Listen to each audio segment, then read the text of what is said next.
Welcome to Solvetic, your channel to always learn technology easily. Below in the description, you will find useful links we used in this video.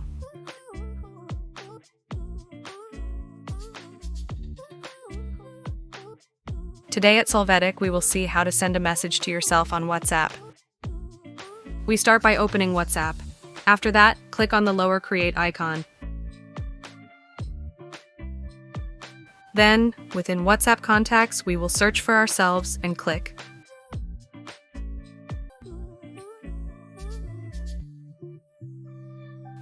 After this, we will see that a new chat is created with ourselves, and we will be able to send ourselves WhatsApp messages. Hey, remember to subscribe Solvetic channel.